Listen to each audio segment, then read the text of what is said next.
Greetings troopers, welcome to the Imperial Academy. Today's video is actually a continuation of the AT-AT video I did way back at the start of this channel, so go and watch that video if you haven't.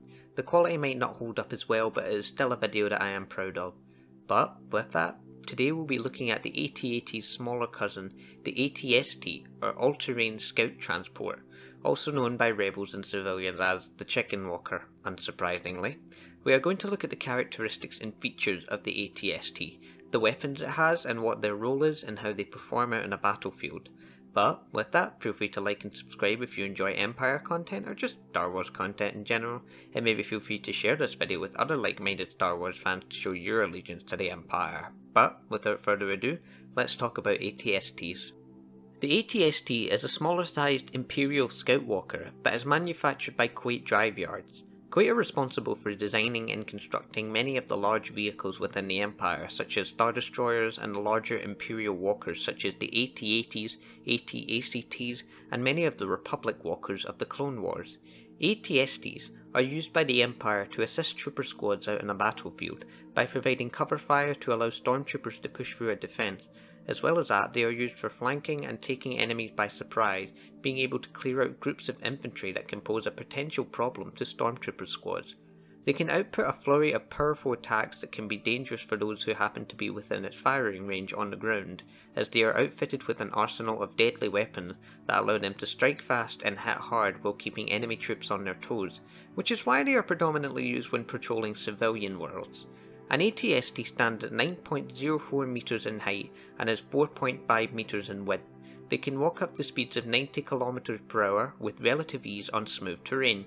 They come with a standard light grey colour scheme seen throughout many of the Empire's vehicles, and they possess an armament of versatile and hard-hitting weapons. The weapons they have are two chin-mounted MS-4 twin blaster cannon, which are used for firing at vehicles, groups of infantry, and also for punching into the front lines to help stormtroopers push forward. An 88i twin light blaster cannon, which is used for firing at individual infantry and taking out heavy blasters or inflicting damage on small structures, and a DW-3 concussion grenade launcher, which is used for inflicting devastating damage to vehicles, structures, groups of infantry, heavy blasters, and so on at close range. These weapons are modular and can be interchanged for different variations in fighting styles, and for tackling different combat scenarios that Atst pilots might find themselves in. As well as that, ATSTs have a large blade on their foot, designed for cutting down wires and fences that may hinder their movement or cause them to trip up, which is an advantage they have compared to other walkers. While ATSTs are versatile, they do have to be strong, as they do tend to serve in the front lines from time to time. So the cabin for the pilots is reinforced with armour plating all around to give them more protection and allow them to function for lengthier periods of time, as ATSTs can be hit by rocket launchers, which can deal a hefty amount of damage and potentially destroy them. The head or cockpit of an ATST can rotate a full 240 degrees to either side, and inside they are outfitted with a 360 degree holographic screen that can allow the gunner to track and fire at targets very easily, which is why they are so deadly in a battlefield, as they can spot groups of enemies miles away and keep track of them. ATSTs have a fairly complex array of systems which allow them to stand up and walk about on two legs while keeping themselves balanced. They have large gyros in the neck and legs for stabilization, terrain sensors on the foot for adapting to terrain variations in height, shock absorbers to break any sort of large fall where these vehicles may have to land on their feet. All of these systems come together to allow the ATSTs to walk and maintain balance under their own power. That being said, heavy-hitting lasers, blasters, or ordnance cannons can easily knock these walkers off their feet, and any wires or cables that run above their ankle can trip them up or hinder their movement. If they step into deep pits or puddles, then that can trip them up as well. A well-placed shot into the neck hinge and joint can disable them, also causing them to fall over, as the cockpit loses the connection to the other systems which allow it to maintain balance, and as such, ATSTs are some of the most maintenance-heavy vehicles within the Empire, requiring fixes almost every hour after major use. But with that, let's talk about the pilots and what ATSTs do out in the field. Atst pilots are specially trained for piloting these walkers, being able to keep them balanced and have them walk on many different terrains such as snow, swamp, sand, rocks, and so on.